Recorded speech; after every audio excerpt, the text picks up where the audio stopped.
Hello guys, ඉතින් ඔයගොල්ලන්ව සාදරයෙන් ආදරයෙන් පිළිගන්නවා Gaming with Senu YT YouTube channel එකත් එක්ක. ඉතින් මම අද ඔයගොල්ලන්ට කියලා දෙන්න හදන්නේ කොහොමද YouTube වීඩියෝ එකකට thumbnail එකක් add කරගන්නේ කියලා. ඉතින් මම මේ කියන්න හදන්නේ ගොඩක් අය දන්නේ නැහැ මේක කරන විදිය. මොකද මටත් මුල් කාලේ මේක ලොකු ප්‍රශ්නයක් වෙලා තිබ්බා. හරි guys, ඉතින් අපි මේක මේ විදිහට කරමු. හරිද?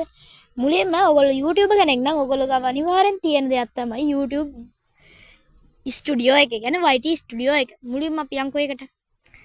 ඔයාලා YT ස්ටුඩියෝ එකට ගියාට පස්සේ ඔයාලට පෙන්නනවා මේ විදිහට ඔයාගේ channel එකයි ඔයා දාපු ළඟදිම දාපු වීඩියෝ ටිකයි. ඉතින් ඔයා මේක කරන්න නම් ඔයාට ඕන වීඩියෝ එක අප්ලෝඩ් කරගන්න ඕනේ. අපිට ඕන වීඩියෝ එක අප්ලෝඩ් කරගත්තට පස්සේ මුලින්ම අපි අප්ලෝඩ් කරගමුකෝ. channel එකට ගිහිල්ලා ඔයා දන්නවනේ ඉතින් අපි අප්ලෝඩ් කරගමු වීඩියෝ එක. අපේ වීඩියෝ එක අප්ලෝඩ් කරගෙන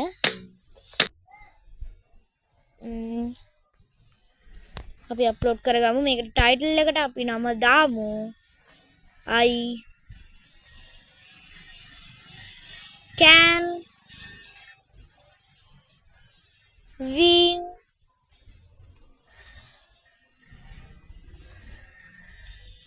it easy. හරි guys, අපි මේ විදිහට ටයිටල් එකට නම දාගමු. ඊට පස්සේ අපි මේක අප්ලෝඩ් කරගමු.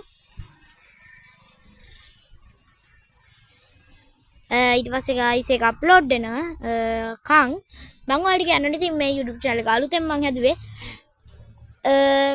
ඒ හින්දා ඔයගොල්ලෝ subscribe කරන්න, share කරන්න, comment කරන්න, පුළුවන් තරම් මේක viral කරන්න. හරි guys, ඊට පස්සේ මට කියන්න තියෙන්නේ ඔයාලා YouTube කෙනෙක් නම් අනිවාර්යෙන් ඔයගොල්ලෝ කරන content එක ඔයාලට වැදගත් විදිහට හදාගන්න නම් ඒකත් එක උපක්‍රමයක් තමයි මේ වීඩියෝ එකට thumbnail එක දාන එක. මොකද නැත්තම් වීඩියෝ එකේ ඉස්සරහම කොටස තමයි ඔයගලන්ට වීඩියෝ එකට එන්නේ.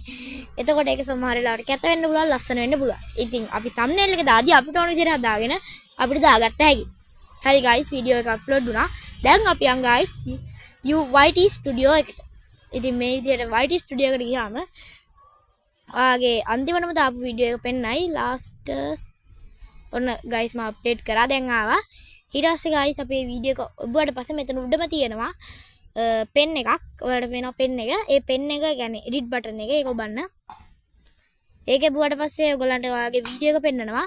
ඊට පස්සේ ආයෙත් එතනම පෙන් එකක් පෙන්නනවා. ඒකත් ඔබන්න. ඒක බුවට පස්සේ මෙතන custom thumbnail කියන එක තියෙනනේ. ඒක ඔබන්න. ඒකේ බුවට පස්සේ අපේ gallery එක පෙන්නනවා. gallery එකේ තියෙන ඔයාලට ඕන thumbnail එක මෙතනින් හොයාගෙන ඒක දීලා done දෙන්න. ඉතින් guys මේ තියෙන මම තෝරගත්ත thumbnail එක ඊට පස්සේ මෙතනින් යට උඩම කොනේ තියෙන done එක දෙන්න. ඊට පස්සේ save දෙන්න. ඔන්න guys දැන් අපේ මේකට thumbnail එක වැටුණා. ඔන්න ඔහොමයි guys මේක කරන්නේ. එහෙනම් guys goodbye.